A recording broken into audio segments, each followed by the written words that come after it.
Hello everyone and welcome back to another video. I hope that you enjoy this little journey in learning how to make medieval smocks. On screen I'm going to show you a couple of images that inspired the general shape and style of the smock that I ended up making. Now, some people will tell you that medieval women didn't wear any other kind of bust support, that they simply had a tight fitting shift and a closely laced kirtle. You know, people did still require over-shoulder boulder holders. We don't have a lot going on there, so I am not particularly chestically challenged in terms of reenacting. There have been finds like the 2008 Lengberg bra find, and you've got like the German bathhouse images of the ladies with the very definite just straps with them like a gathered bodice. That's practical. You can see ancient Greek women very clearly have like ties around their chests. There does appear, even if small and mainly manuscript in style, evidence of women having bust support in this era, indeed before this era, and absolutely definitely after this era as well. I am, for this reconstruction, basing this between the 1350s to the 1450s. Only because the shoes that I first reconstructed on this channel were dated from that date. It's like, well, I might as well make other things from that era too. Here you can see the pattern and cutting diagram for the exact measurements of the smock I made.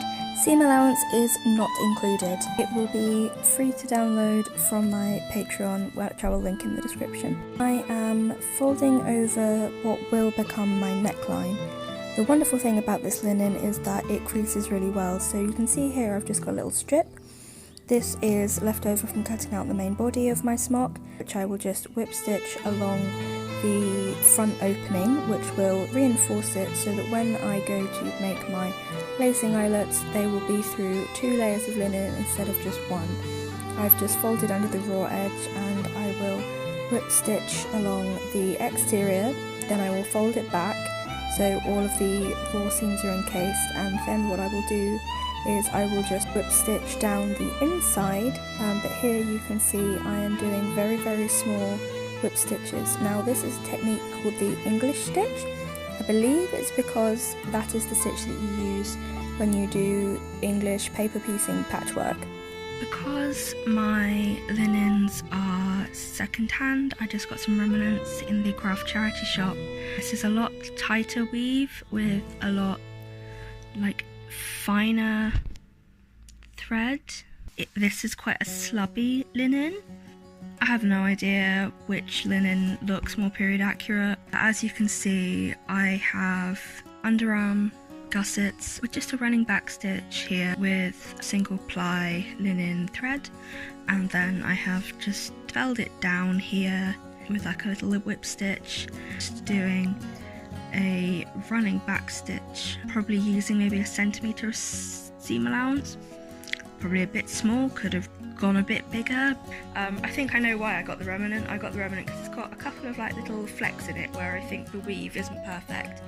I'm not complaining because linen is expensive, really expensive. If I'd have bought enough linen to make a shift, I probably would have been looking at 40 or 50 quid's worth. Linen at the moment is crazy expensive because of the war in Ukraine. The bloody Russians invaded the world's biggest supplier of linen. There is nothing that feels quite the same as a very high thread count linen. I'm a bit of a slag for a high thread count linen, if I'm honest. So I have just very loosely pinned in the sleeves here. I'm going to baste them with a grey contrast cotton thread. I can do a second fitting with the sleeve. Best thing about linen is it holds its crease really well, especially the linen I'm using for the main body. You can see comparatively this is a much tighter weave than this one. Sorry if the sound is terrible, I'm in my bathroom. This is why we do fittings. I think that this is too low. I feel honestly like I don't really need it, but I have spent some considerable time sewing it in, so I'm keeping it. move it up and then just pleat this, like gather it down at the top. I think that I need to bring the sleeve head in quite a bit. And what I've done is I've actually taken a significant part in. Some people will say that all medieval garments were purely rectangular construction because of conserving fabric and fabric scarcity and just how time consuming it was to weave fabric.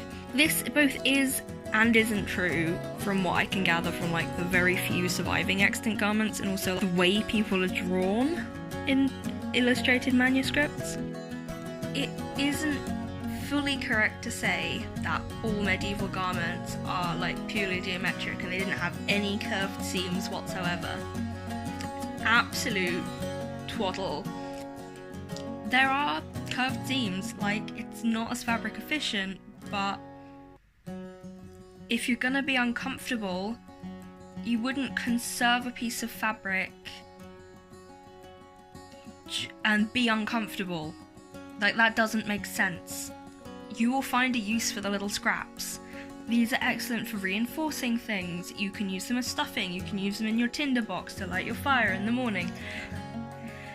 It is ridiculous to suggest that one's garments must be only straight lines if that is going to make you really uncomfy.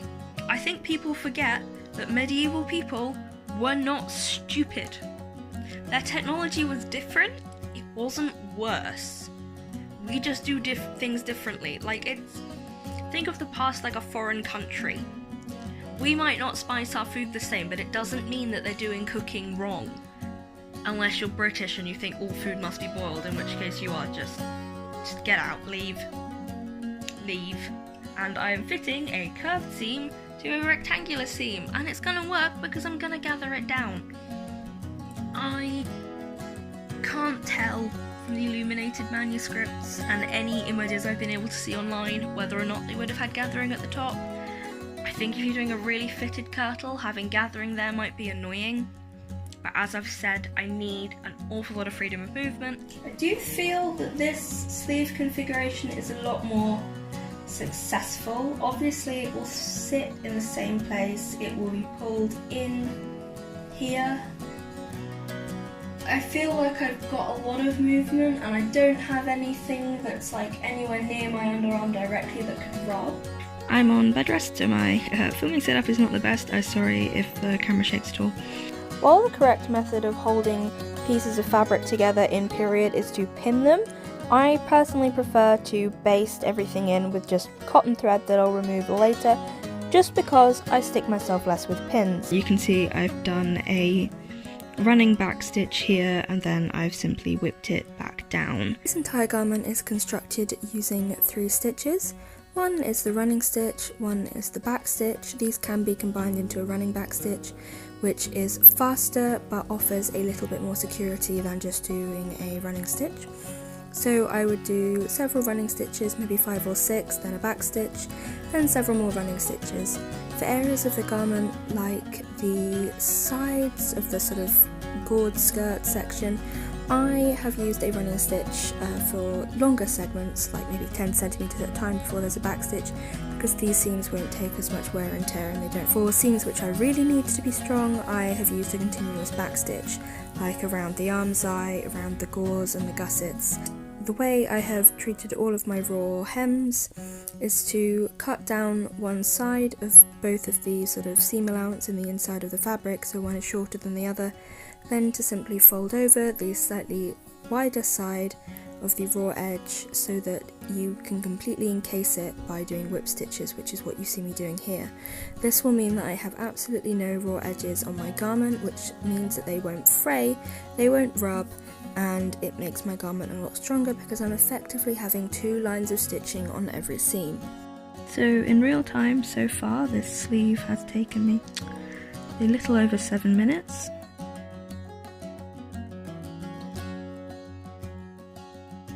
I've just passed the 10-minute mark for my sewing, so yeah, I would say, including the time where I was folding over the edges and sort of lightly ironing them a little bit with my fingers, as we finish it off by doing a few stitches.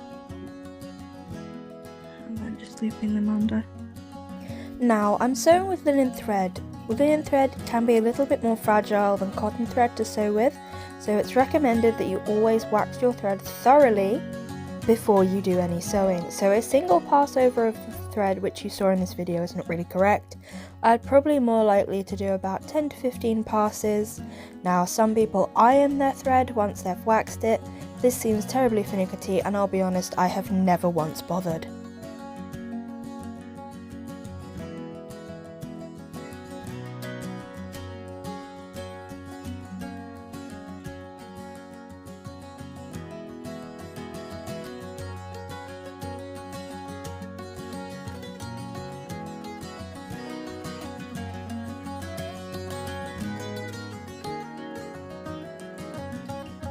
I am then removing the basting thread from the sleeve and then commenced several hours of very repetitive hand sewing. This project took me well over a month and travelled with me pretty much everywhere I went. I am absolutely thrilled with how it turned out, and I'm really glad that I took the time to use the best period accurate techniques that were possible for me to achieve at the time with the materials I had. I've since invested in some proper reconstructed medieval needles, and I would love to know how they sew in comparison to my modern needles. Because I was using remnants, my gauze and hemline did not line up perfectly, and I was actually using the selvage edge for the front and back panel of my tunic, which meant that the gauze had to be seamed in a way that the rest of the hem didn't need. Then I finger pressed down the seam, as with all of them.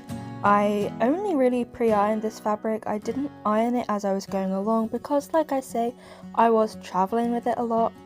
You can see that I often sew above a wooden board. This is just personal preference, and it comes mainly because I very often sew in bed when I am on bed rest, or just needing to feel cozy when I'm having a high pain day.